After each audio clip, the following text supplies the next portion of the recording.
The American dollar was not always the king of currencies, but when it claimed its throne, the entire world bowed down.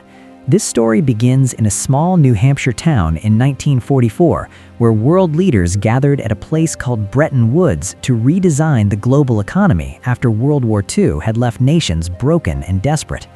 The United States emerged from the war as the only major power with its factories still standing, its cities undamaged, and its gold reserves overflowing.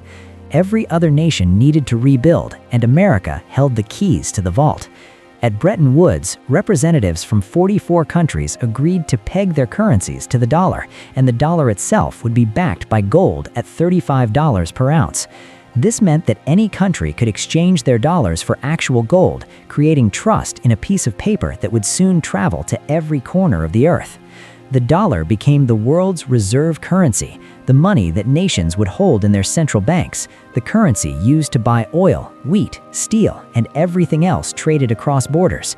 America had won more than a war. It had won the future of money itself, and for decades, this system would make the United States the most powerful economic force in human history.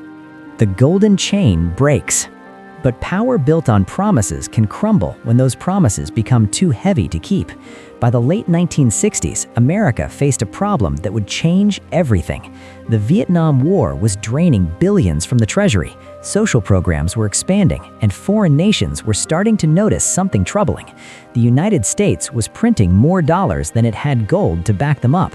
France, under President Charles de Gaulle, became suspicious and started demanding gold in exchange for the dollars it held. Other nations watched and began to do the same. The gold was flowing out of Fort Knox, and the American government realized it could not honor its commitment to exchange dollars for gold at the promised rate. On August 15, 1971, President Richard Nixon appeared on television and announced that the United States would temporarily suspend the conversion of dollars into gold. He called it temporary, but it was permanent. The world had just witnessed the end of the gold standard, and the dollar was now backed by nothing more than faith in the United States government. Some economists warned that this would lead to disaster, while others believed it would give America the flexibility it needed to manage its economy. What no one fully understood at the time was that this moment had planted the seeds for a final reckoning that would come decades later. The petrodollar bargain. After the golden chain was broken, America needed a new way to make the world want dollars, and it found the answer in the deserts of the Middle East. Oil had become the lifeblood of modern civilization, powering cars, factories, planes, and entire economies. In 1974, the United States made a deal with Saudi Arabia that would reshape global finance. America promised military protection and weapons to the Saudi kingdom, and in return, Saudi Arabia agreed to sell its oil only in dollars and to invest its profits in American treasury bonds. This arrangement spread to other oil-producing nations, creating what became known as the petrodollar system. Now, any country that wanted to buy oil had to first obtain dollars, creating automatic demand for American currency no matter what else was happening in the world. This was genius in its simplicity and devastating in its power. The United States could now print dollars to pay for imports, and those dollars would flow overseas to buy oil, then return to America as investments in government debt. It was a circle that seemed impossible to break, a machine that printed prosperity for America while the rest of the world worked to earn the dollars they needed. For decades, this system held strong, making the dollar not just a currency, but a weapon, a tool of diplomacy, and a source of tremendous privilege. The cracks begin to show. Every empire believes it will last forever, but history shows that decline often comes from within. The petrodollar system gave America enormous advantages, but it also encouraged dangerous habits. The government could spend beyond its means because foreign nations needed to buy treasury bonds to hold their dollar reserves. This led to growing budget deficits, expanding national debt, and trade imbalances that would have crushed other countries. American manufacturing moved overseas as companies chased cheaper labor, and the nation transformed from a producer of goods to a consumer dependent on imports. The Federal Reserve kept interest rates low and printed money whenever the economy stumbled, creating asset bubbles in housing, stocks, and bonds. The The financial crisis of 2008 revealed just how fragile the system had become when banks that were considered too big to fail nearly brought down the entire global economy. The government responded by printing trillions more dollars through programs called quantitative easing, flooding the system with money that inflated asset prices but did little for ordinary workers. Around the world, other nations watched with growing concern as America's debt climbed past $20 trillion, then $25 trillion, then $30 trillion, and beyond. The privilege of printing the world's reserve currency was being abused, and trust was beginning to crack. The rise of the challengers. When a king grows weak, rivals begin to circle, and the dollar's challengers were gathering strength in ways that would have been unimaginable just decades before. China had transformed itself from an isolated communist state into an economic powerhouse, becoming the world's factory and accumulating massive dollar reserves in the process. But Chinese leaders understood that holding trillions in dollars meant their wealth could be destroyed if America simply printed more dollars or if the dollar's value collapsed. China began taking steps to reduce its dependence on the dollar, signing trade agreements with other nations that allowed payment in yuan, building up its gold reserves, and creating alternative financial systems.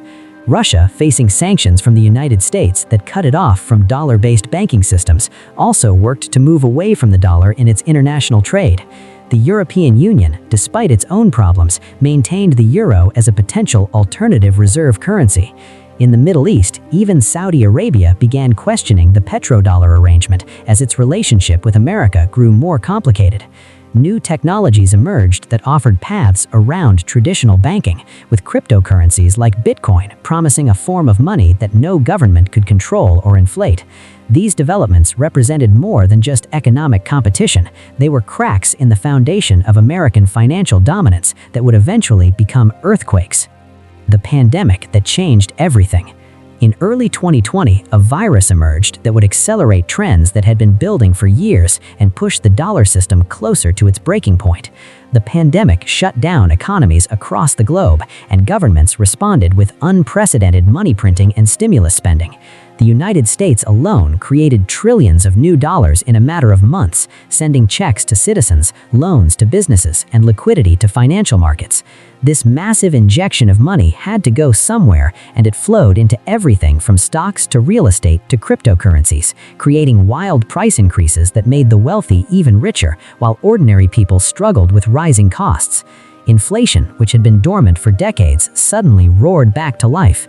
By 2021 and 2022, prices for food, gas, housing, and basic necessities were climbing faster than wages, eroding the purchasing power of the dollar and the savings of millions of families. The Federal Reserve, which had promised that inflation was temporary, was forced to raise interest rates aggressively, but this created new problems by making the government's debt more expensive to service and threatening to trigger a recession. The pandemic also disrupted global supply chains and revealed how dependent the world had become on interconnected systems that could break down overnight. Nations began talking more seriously about reshoring critical industries and reducing their vulnerability to foreign dependencies, including dependence on the dollar. The BRICS alternative. While America dealt with internal turmoil, a group of nations was quietly building an alternative structure that could eventually replace the dollar system. Brazil, Russia, India, China, and South Africa had formed an alliance called BRICS, and by the early 2020s, they were discussing the creation of a new currency backed by commodities and gold that could be used for trade between member nations. More countries expressed interest in joining this bloc, including Saudi Arabia, Iran, and others frustrated with American financial dominance. The BRICS nations represented a huge portion of the global population and economy, and their combined resources included vast oil reserves, manufacturing capacity, and agricultural output. If they succeeded in creating a viable alternative to the dollar for international trade, it would represent the most serious challenge to American financial hegemony since Bretton Woods. The discussions were not just about currency, but about creating parallel financial institutions, payment systems, and development banks that would operate outside of American influence. China's Belt and Road Initiative was already building infrastructure connections across Asia, Africa, and Europe that would facilitate trade without needing American intermediaries. Russia's sanctions had forced it to develop alternatives to the SWIFT banking system, and those alternatives were now available to other nations wanting to avoid potential American financial punishment. The architecture for a post-dollar world was being constructed piece by piece, and many Americans remained unaware of how serious this threat had become. The debt spiral cannot be escaped. The mathematics of America's debt situation had become impossible to ignore, even as politicians continued to pretend that everything would work out fine. The national debt had surpassed $33 trillion by 2024, and the annual interest payments on that debt were climbing toward $1 trillion per year. This meant that even before paying for defense, healthcare, Social Security, or anything else, the government had to send $1 trillion to bondholders just to service existing debt.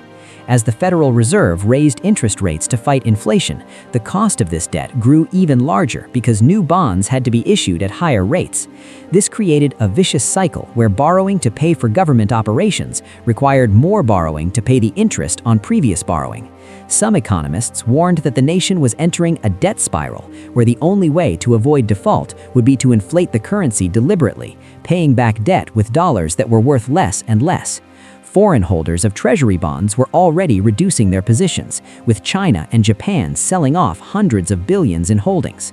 The demand for American debt was weakening at the exact moment when the supply of new bonds was exploding, and this imbalance would eventually force a reckoning that could not be postponed forever.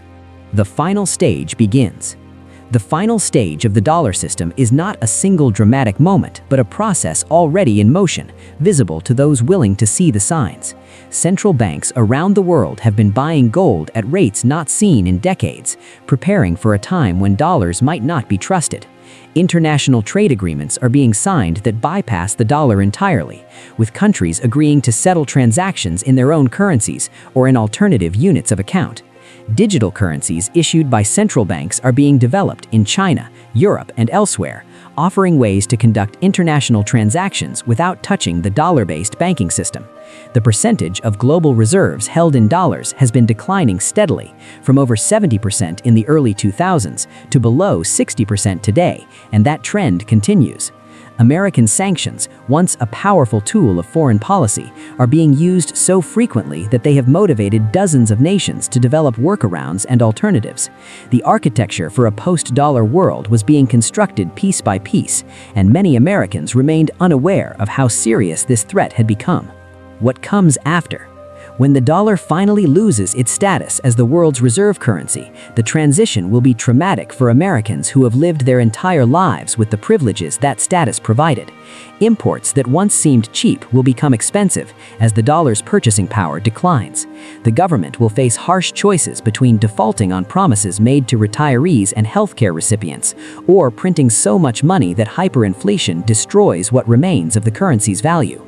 Interest rates may spike as foreign buyers step away from treasury auctions, forcing the Federal Reserve to become the primary buyer of government debt in a process that looks very much like the final stages of every failed fiat currency in history. Some analysts predict a multipolar currency world where several regional currencies share reserve status, while others believe a new gold-backed system might emerge from the chaos. Digital currencies could play a role, though whether those will be decentralized cryptocurrencies or government-controlled central bank digital currencies remains uncertain. What is certain is that the extraordinary privilege America has enjoyed for more than 50 years is coming to an end. The ability to print money that other nations must earn, to run endless trade deficits without consequences, to sanction and control other countries through financial systems, all of this is eroding. The transition has already begun in quiet conference rooms and central bank meetings around the world, and while the final chapter has not yet been written, the direction is clear. History teaches that reserve currency status is not permanent, and empires that abuse the privilege of money creation always face a day of reckoning. That day is no longer a distant possibility, but a present reality unfolding before our eyes. The reckoning. The story of the dollar's rise and coming fall is ultimately a story about trust, power, and the limits of both. What began at Bretton Woods as a system backed by gold and American industrial might evolved into a pure faith-based currency supported by military power and the petrodollar arrangement. For decades, this system delivered prosperity to Americans while exporting inflation and control to the rest of the world. But every advantage contained the seeds of its own destruction.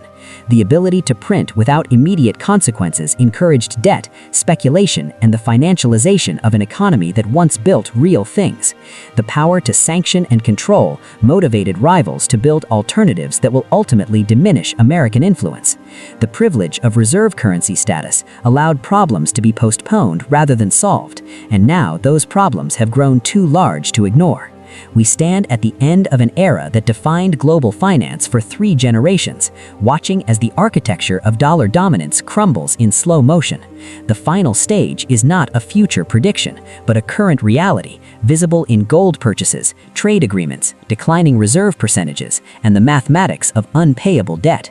When historians look back on this period, they will see clearly what many refuse to see today, that the dollar system entered its terminal phase not with a bang, but with a series of choices made over decades that became irreversible.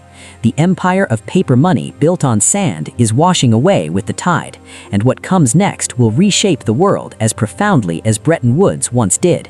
This is not the end of America, but it is the end of the financial dominance that made the last 70 years unique in human history, and those who understand what is happening have the chance to prepare, while those who deny reality will face the consequences unprepared. The final stage is already in motion, and there is no going back.